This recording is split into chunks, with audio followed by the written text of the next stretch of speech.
प्रभु, क्या हुआ? आप आकाश में क्यों रुक गए?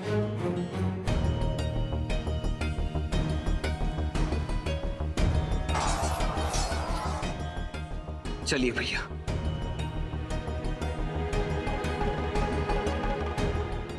मैं लंका के भीतर पग नहीं रख सकता हनुमान।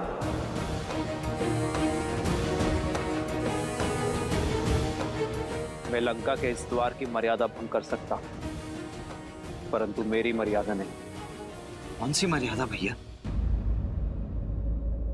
इस रावण ने कौन सी मर्यादा पाली है जो आप मर्यादा के विषय में सोच रहे हैं? यदि रावण की भांति मैंने भी मर्यादा का उल्लंघन किया तो हम में और रावण में क्या ही अंतर रह जाएगा लक्ष्मण। रघुकुल रीत सदा चली आई, प्राण जाए पर वचन ना जाए। मैं रघुकुल की मर्यादा, अपने पिता और अपनी माताओं को दिया वचन नहीं तोड़ सकता। तुम शीघ्र अतिशीघ्र अयोध्या छोड़कर 14 वर्षों के लिए वनवास चले जाओ। आपका ये पुत्र आपकी इच्छा और पिताश्री के वचन दोनों को अवश्य पूर्ण करेगा, अवश्य पूर्ण करेगा। तो भैया, यहाँ रघुकुल से या अयोध्या से कोई भी नहीं है जो आपकी मर्यादा के उल्लंघन पर प्रश्न उठा सके। पर मैं स्वयं तो हूं ना लक्ष्मण। क्या मेरा हृदय, मेरा मन मुझसे ये प्रश्न नहीं करेगा? क्या मैं अपने प्रतिबिंब से स्वयं अपने नेत्र मिला पाऊंगा? क्या मैं अपने अनुज को उचित अनुचित का मार्ग दिखा पाऊंगा? जिन लोगों ने मुझ पर विश्वास किया है, मेरे लिए अपना जीवन न्यौछावर किया है, क्या मैं उनका विश्वास सिद्ध कर पाऊंगा? मैं एक वनवासी हूं लक्ष्मण, अपने राज्य से निष्कासित।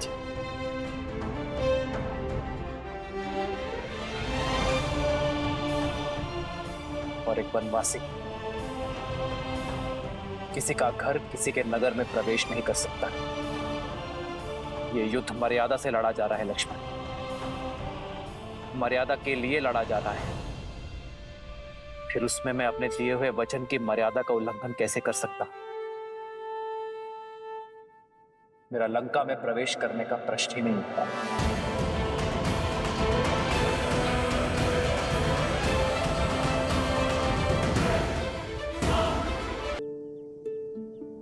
मैं एक वनवासी हूं लक्ष्मण, अपने राज्य से निष्कासित। और एक वनवासी किसी के घर, किसी के नगर में प्रवेश नहीं कर सकता। मेरा लंका में प्रवेश करने का प्रश्न ही नहीं उठता। किंतु लंका के भीतर भाभी मां जो दिन रात्रि बैठकर आपकी राह देख रही, उनका क्या भैया? न्याय और नीति भी यही कहते हैं कि परिस्थिति असामान्य होने पर नियमों में बदलाव किए जा सकते हैं। और यहाँ तो ना ये युद्ध साधारण और ना ही ये परिस्थिति सामान्य। अंततः हमें लंका के भीतर तो जाना ही होगा ना भैया। क्या मर्यादा का उल्लंघन करने वाले राम पर तुम्हारी भाभी मां गर्व कर पाएगी? वचन के लिए केवल एक ही परिस्थिति है लक्ष्मण, और वो है उनका पालन करना। और रही बात देखने की, तो परिस्थिति के साथ अपने शब्दों को बदलना, प्रण को भंग करना, वचन का अपमान करना होता है लक्ष्मण। और वो मानव ही क्या जो अपने दिए हुए शब्दों से, अपने सिद्धांतों से डिग जाए।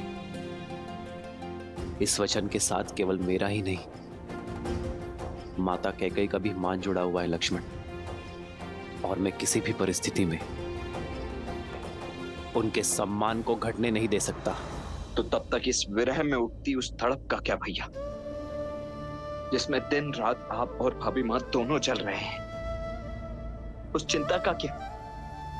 वहां भाभी मां जो आपकी प्रतीक्षा में, और यहां आप उनकी। क्या आप उनके लिए भी कुछ नहीं करेंगे? सीता की चिंता तो मुझे अपने प्राणों से भी अधिक है लक्ष्मण। और मुझे अपनी सीता पर पूरा विश्वास है कि वो उस राम की प्रतीक्षा कर रही है जो विवाह में दिए उसके मान और सुरक्षा की रक्षा का वचन निभाने आया है। सीता अवश्य आएगी लक्ष्मण। जिस राज्य के राजा ने मेरी सीता को अपमानित कर बलपूर्वक उसे अपना बंदी बनाया है, और अब ये युद्ध तब भी पूर्ण होगा जब उसी राज्य का राजा सम्मान सहित मेरी सीता को मुझे लौटाएगा। तब तक मैं यहां हर क्षण उसकी प्रतीक्षा करता रहूंगा।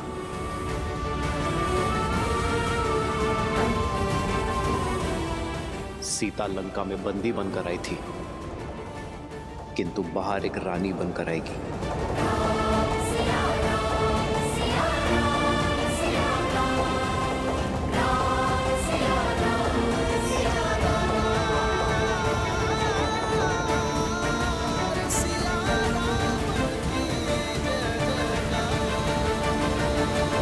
अद्भुत है श्री राम का वचन पालन, उनकी मर्यादा और न्याय के प्रति उनकी सोच। किंतु महादेव, यदि श्री राम लंका के भीतर नहीं जाएंगे तो सीता को मुक्त कराकर कैसे ला पाएंगे? अमावस्या के पूर्व अयोध्या कैसे लौट पाएंगे? और भरत के प्राण कैसे बचा पाएंगे? इतने कठिन समय पर भी वो अपने वचन पर अडिग क्यों हैं? मर्यादा का आंचल थामे क्यों खड़े हैं श्री राम? जो स्वयं ही मर्यादा भंग करे वो भला कैसा मर्यादा पुरुषोत्तम देवी? एक नर का मर्यादा और धर्म के प्रति समर्पण का भाव और उन्हें किसी भी मूल्य पर पूरा करने की हट उसे नारायण बनाते हैं। और श्री राम का यह समर्पण भाव और हट ही है जो उन्हें मर्यादा पुरुषोत्तम श्री राम बनाती। वैसे भी देवी, जिसने इस संसार में धर्म और मर्यादा की स्थापना हेतु ही अवतार लिया, वो भला मर्यादा का उल्लंघन कैसे कर सकते? यदि मर्यादा का आंचल थामे रहेंगे तो अमावस्या तक सीता को लेकर अयोध्या कैसे पहुंच पाएंगे? देवी, मैंने आपसे पहले ही कहा था कि ना तो ये युद्ध सरल होगा और ना ही इसके द्वारा प्रस्तुत की गई चुनौतियां। परिस्थितियां अत्यंत विषम हैं और इन विषम परिस्थितियों से हमारे समक्ष कई प्रश्न उठ खड़े हुए। कैसे करेंगे श्री राम संसार में धर्म और मर्यादा की स्थापना? कैसे करेंगे श्री राम देवी सीता की रक्षा? कैसे समय रहते पहुंचेंगे श्री राम अयोध्या अपने भ्राता भरत के प्राण बचाने के लिए? परंतु इन सभी प्रश्नों के उत्तर मैं नहीं दूंगा। इन सभी प्रश्नों के उत्तर देंगे श्री हरि विष्णु के मनुष्य अवतार मर्यादा पुरुषोत्तम श्री राम।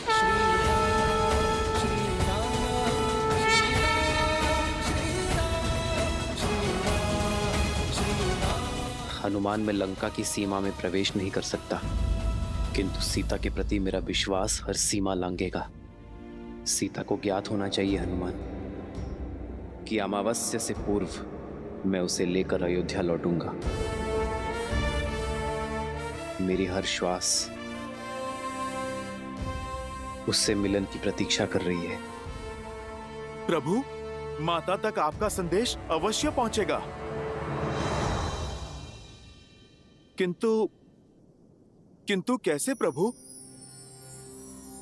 एक बार लंका को स्वाहा कर चुके हनुमान को कौन रोक रहा है? जाओ हनुमान और भस्म कर दो अन्याय और पाप की सत्ता को, और प्रज्वलित करो न्याय और भक्ति की अग्नि को। मूलतो ब्रह्म रूपाय मध्यतो शक्ति रूपिणे अग्रतो शिव रूपाय वृक्षराजाय ते नमः। मूलतो ब्रह्म रूपाय मध्यतो शक्ति रूपिणे अग्रतो शिव रूपाय वृक्षराजाय ते नमः।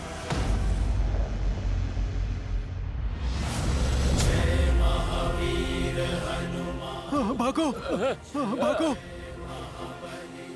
अरे ये तो वही है।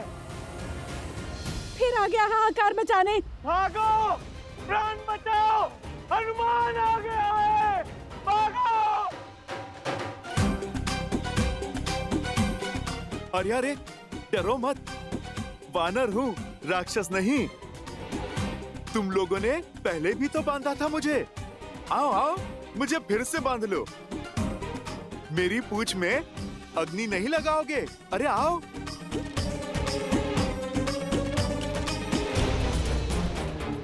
आओ आओ आओ ना, लगाओ अग्नि। ये तो वही है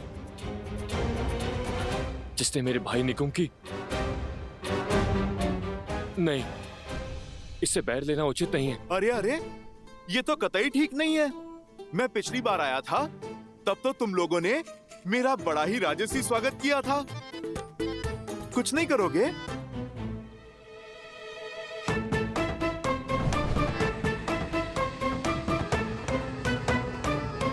अरे भाई, विलंब किस बात का? पकड़ो मेरी पूंछ। अरे बढ़ाओ हाथ और लगाओ अग्नि। बढ़ाओ बढ़ाओ। ए, तू जाना, तू जाना, तू जा, तू जा।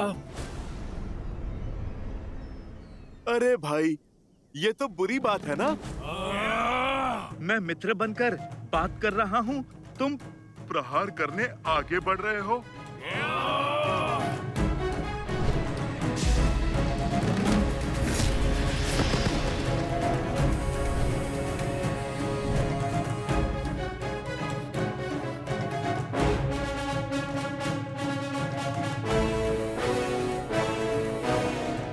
आ गए मेरे शिष्यों? जी हनुमान काका।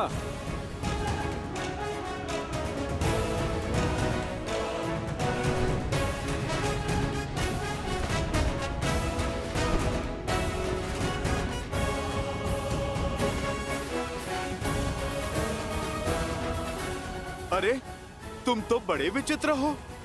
पिछली बार अग्नि लगा रहे थे, अब अग्नि को ही मुझसे बचा रहे हो। भागो भागो भागो। चलो, अब दीप प्रज्वलित हुआ, अब कार्यक्रम आरंभ करते हैं।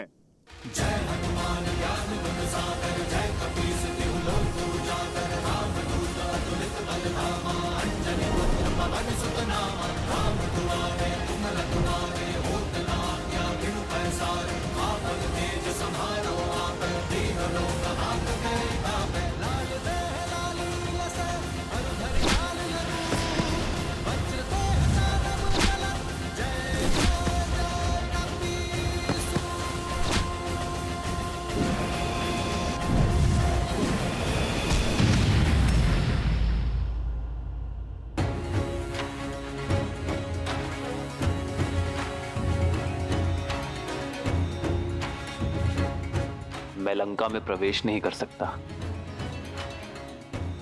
किंतु मेरे बाणों पर ऐसा कोई प्रतिबंध नहीं है।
प्रभु, आपसे एक प्रश्न पूछूं?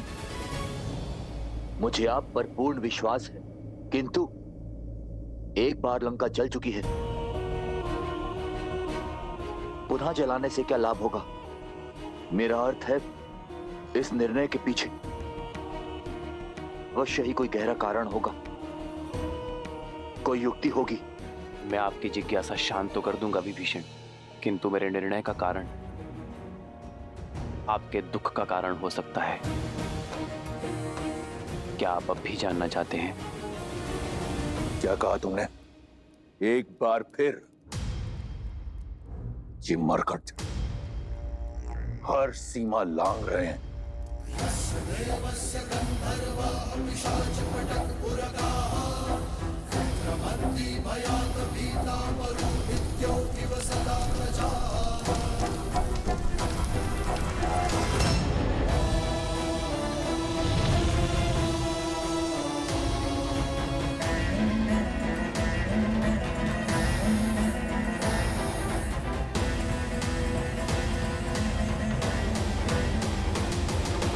ये अग्नि लंका दहन के लिए नहीं है, रावण के मन में और अधीरता भड़काने के लिए है।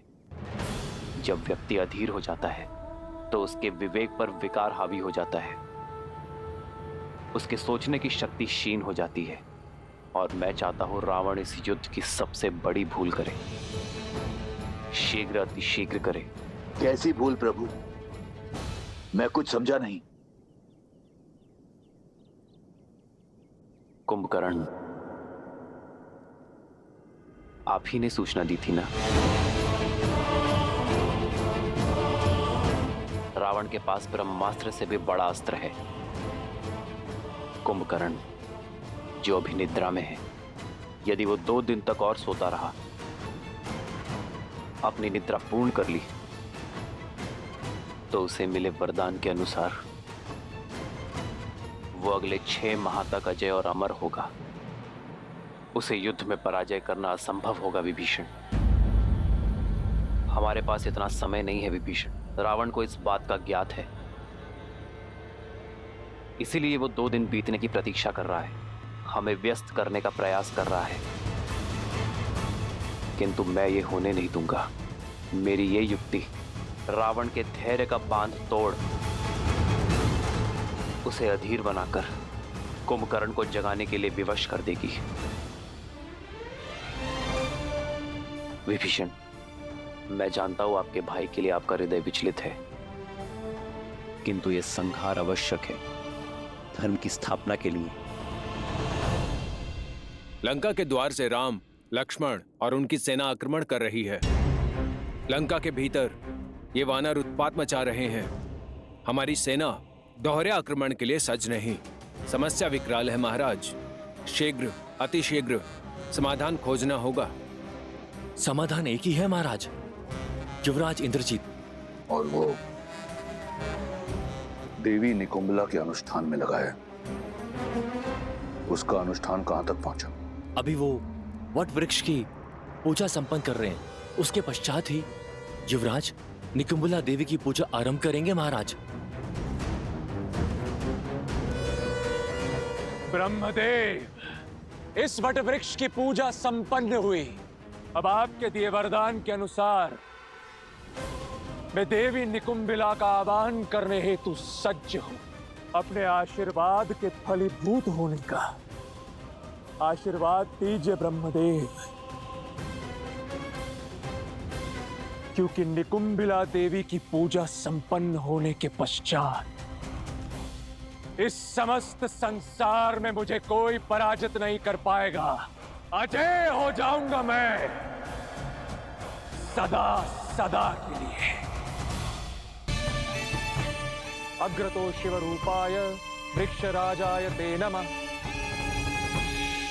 मूलतो ब्रह्म रूपाय मध्यतो शक्ति रूपिणे। अग्रतः शिव रूपाय वृक्षराजाय ते नमः।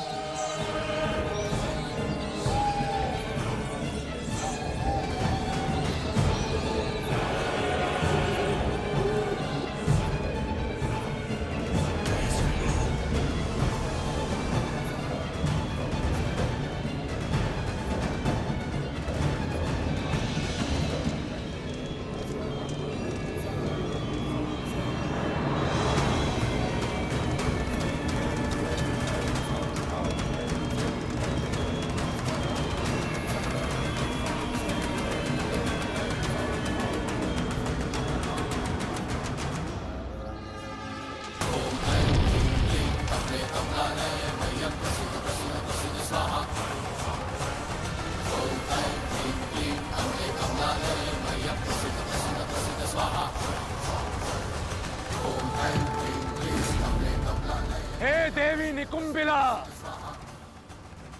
मैं दशानन रावण पुत्र इंद्रजीत आपका आह्वान करता हूं।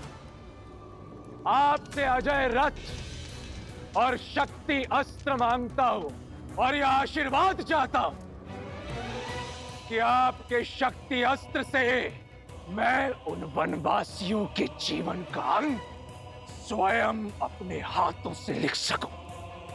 समस्त लंका की आस और मेरे पिता का विश्वास केवल मुझ पर टिका हुआ है और मेरी आस और मेरा विश्वास आपके आशीर्वाद पर, मेरे अजय होने के वरदान पर। इसलिए अब जब तक मेरी मनोकामना पूर्ण नहीं हो जाती, मुझे वो अजय रथ और शक्ति अस्त्र प्राप्त नहीं हो जाता, मैं अपना रक्त आपको समर्पित करता रहूंगा। जब तक मेरे शरीर में बहते रक्त की अंतिम बूंद समाप्त नहीं हो जाती, मैं आपकी पूजा आराधना करता रहूंगा।